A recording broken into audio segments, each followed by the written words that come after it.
మీ మేక సడన్ గా తినడం మానేసిందా? ఇది చిన్న ప్రాబ్లమ్ అయితే కాదు. చాలా పెద్ద ప్రాబ్లమ్. కరెక్ట్ టైంలో అయితే యాక్షన్ తీసుకోకపోతే లైఫ్ అనేది రిస్క్ గా అయితే ఉండవచ్చు. నమస్కారం ఫ్రెండ్స్, నా పేరు భరత్. ఈ వీడియోలో వచ్చేసి గోట్ తినకపోతే ఏం జరుగుతుందనేది మనం ఇప్పుడు తెలుసుకుందాం. ఫస్ట్ ఎయిడ్ ఏంటి, డాక్టర్ దగ్గరికి ఎప్పుడు తీసుకెళ్ళాలి, కంప్లీట్ గైడ్ అయితే నేను ఇప్పుడు చెప్పబోతున్నాను. లాస్ట్ వరకు చూడండి, ఫార్మర్ కి ఇది చాలా బాగా ఉపయోగపడుతుంది. వీటి యొక్క మెయిన్ కాజెస్ అనేది మనం ఇప్పుడు తెలుసుకుందాం. Cause number 1, indigestion, gas, sudden గా గ్రీన్ ఫుడ్ అనేది చేంజ్ చేయడం, ఓవర్ ఫీడింగ్, సిగ్నెస్ వచ్చేసి బ్లోటింగ్, రెస్ట్లెస్ గా ఉండడం, చూయింగ్ ఆగిపోవడం అలాంటివి జరుగుతూ ఉంటాయి. కాజ్ నెంబర్ 2 వచ్చేసి ఫీవర్, ఇన్ఫెక్షన్, బాడీ హీట్ గా ఎక్కువగా ఉండడం, నాయిస్ డ్రైగా ఉండడం, ఐస్ అనేది డల్ గా ఉండడం.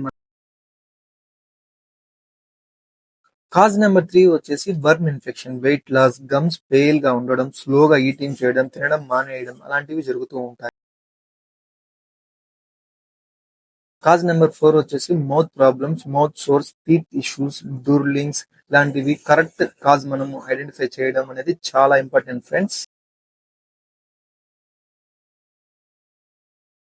ఫస్ట్ ఎయిడ్ అనేది మోస్ట్ ఇంపార్టెంట్ ఫ్రెండ్స్. ఎప్పుడు మనము ఫ్రెష్ వాటర్ అయితే ఎప్పుడు ఉండేలా చూసుకోవాలి. గ్రీన్ ఫుడ్ అనేది స్మాల్ క్వాంటిటీలో పెట్టండి, ట్రై చేయండి. బాడీ టెంపరేచర్ అనేది ఎప్పుడు చెక్ చేసుకుంటూ ఉండాలి. గ్యాస్ సిమ్టమ్స్ కానీ ఉంటే డైజెషన్ సిరప్, యాక్టివేటెడ్ చేర్కోల్ లాంటివి వాడుతూ ఉండాలి. వెటనరీ అడ్వైస్ తో మాత్రమే ఇలాంటివి వాడండి. మిల్క్ కాన్సన్ట్రేటెడ్ గా ఫోర్స్ చేయకండి. ట్రీట్మెంట్ వచ్చేసి వీటికి 24 అవర్స్ లోపల ఇంప్రూవ్మెంట్ లేకపోతే fever medicine, deworming, correct schedule అయితే ఇవ్వాల్సి ఉంటుంది. ఇంజెక్షన్ వెటనరీ డాక్టర్ అడ్వైస్ తో మాత్రమే ఇవ్వండి. గెస్ వర్క్ అనేది చేయకండి. నైబర్ చెప్పారని చెప్పి గుడ్డిగా వాళ్ళని అయితే బ్లైండ్ గా ఫాలో అవ్వకండి. డేంజరస్ సిగ్నల్స్ టైంలో మనం వచ్చి చేయాల్సిన పనులు వచ్చేసి ఇమీడియట్ గా మనం వెటనరీ డాక్టర్ కి అయితే మనం ఫోన్ చేయాల్సి ఉంటుంది. గోట్ కంప్లీట్ గా పడుకొని లేకపోతే, మౌత్ నుంచి ఫోమ్ కనుక వస్తూ ఉంటే, కంటిన్యూస్ గా బ్లోటింగ్, వాటర్ కూడా తాగకపోతే మనం కంపల్సరీగా మనం వెటనరీ డాక్టర్ దగ్గరికి అయితే తీసుకోవాల్సి ఉంటుంది. లేదంటే లైఫ్ అనేది లేట్ చేస్తే లైఫ్ అనేది రిస్క్ అయితే ఉంటుంది. ప్రివెంటివ్ టిప్స్ అనేది మనం ఇప్పుడు చూద్దాం.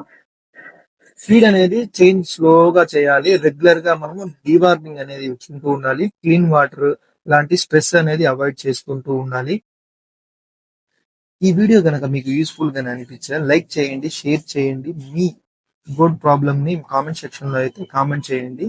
ఇలాంటి real farm vet and tips కోసం సబ్స్క్రైబ్ చేసుకోండి.